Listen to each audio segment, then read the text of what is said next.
is two-time NBA All-Star Baron Davis. He played with the Hornets, the Warriors, the Clippers, the Cavs, the Knicks.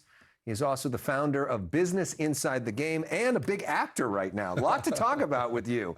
Welcome to The Story Is for the first time. Great to have you here. Thanks for having me, Alex. All right, so let's talk basketball tonight. The Spurs dominant over the Timberwolves. Victor Wembanyama is doing some special stuff right now. How do you see that team, the Spurs, in that series? I like the Spurs a lot. One, Minnesota, they're a little banged up. Anthony Edwards coming off the bench. That's not really his normal, his normal flow and his normal position. And then you look at somebody like Wembanyama, the way that he came out tonight, he just dominated the paint. And he dominated on the defensive side. And when you get a guy that young who kind of knows his purpose and knows that, I'm going to be the face of the league, and he comes out and plays, at this type of level, it just raises the level and the confidence of everybody else. And I really like the Spurs because they have so many other guys that can play well and burn you as well. Do you think Wemby has potential to be the best player of all time? I mean, how do you stop that guy? Yeah, I mean, one, the way he shoots the ball at his height, the way he handles the ball at his height, and, just his height being an advantage. I really like his mentality, the way he approaches the game. And so when you think about scoring records or block records or rebound records, he's going to have the opportunity to eclipse a lot of people in that category. And it's, he's already proven himself, leading the Spurs to the second best record in the Western Conference. Yeah. And now, MVP candidate, Defensive Player of the Year, he should probably win. The future is very bright. He can write his own story. They got a lot of good big guys in that franchise. Somehow they keep getting them. Totally. Meanwhile, the Knicks, a big win against the 76ers. Looks like they're gonna win that series. Yeah. You think they could go all the way? I do. Once a Knick, always a Knick. Just loving the way that they're approaching the postseason. I'm loving the way that Karl Anthony Towns is asserting himself. And now it looks like him and Jalen Brunson are really starting to develop that point guard, power forward chemistry. OG Anunoby has been incredible for them. And I think, with Philly, another team, Joel Embiid is back. But, the way he's back, it's hard to win, to continue to win in the playoffs when you have, your main star player, if you don't know if he's going to play 40 minutes, 20 minutes. And so kudos to the Knicks for going into Philadelphia, hostile environment. I've been in there before with Allen Iverson. It gets loud out in Philadelphia, but they went in and they took care of business. Are they the meanest fans in the NBA?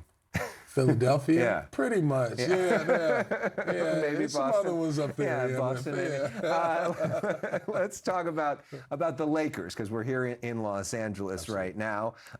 They're down. They're without Luka Doncic. They're playing against the defending champions, the Oklahoma City Thunder. You feel for them because it looks like they're just overmatched.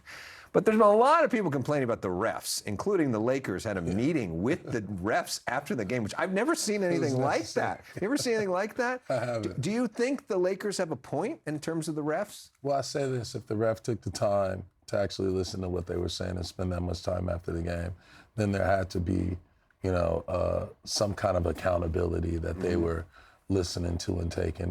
As I watched this game, I thought the Lakers had a very good chance to win game two. You look at LeBron and the way that he was playing, 27 points, to be playing like that without Luka.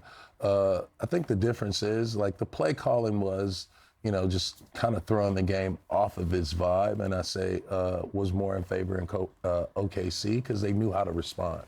In OKC, they play like that all year. Yeah. And so the Lakers adjusting to, that type of physicality, let alone that kind of, I would say entertainment. Yeah. I wouldn't say that they're flopping or acting, but, they did get away with some calls. But, the team that's most aggressive is the team that's going to get away with more. And the Lakers are home tomorrow night against OKC. We'll see if that goes differently for them. Speaking of acting, you're acting. And we see you acting, including in a new film called Last Shot, right? Which is now in film festivals. Michael Rappaport is in this. Lorraine Newman. You're playing a coach. There you are. Yeah. And it's not the first time we've seen you acting. We see you in Beef, which is on Netflix right now. We've seen you with Will Ferrell as well. Talk about acting.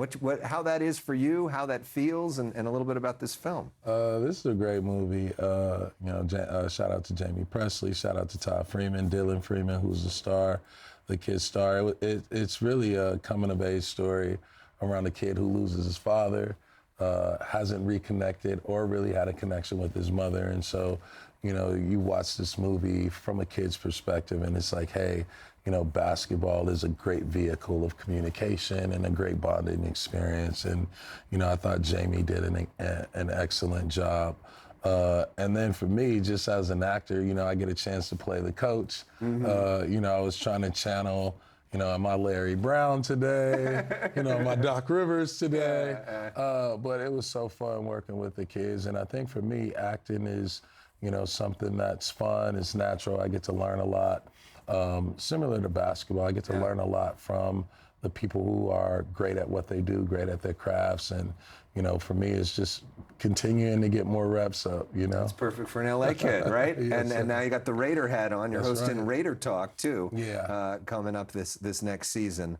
Is Fernando Mendoza the real deal? Fernando Mendoza is, I would follow him anywhere. Okay. He has incredible insight, energy, very well spoken, and he's not somebody who just says the right things. Like that he says it, he's going to do it, and he's going to pursue it. And so, super excited about the Raiders. Shout out to Raider Talk of the Nation. And all Raider Nation. I think it's going to be a promising season and upward mobility. And Fernando Mendoza won the national championship, won the Heisman Trophy, #1 pick in the draft, and he's going to be a Raider next year. Thanks for being here. Baron Davis, so cool to have you here. Really appreciate it. Have good luck this weekend, and it'll be fun to watch the NBA playoffs this weekend as well.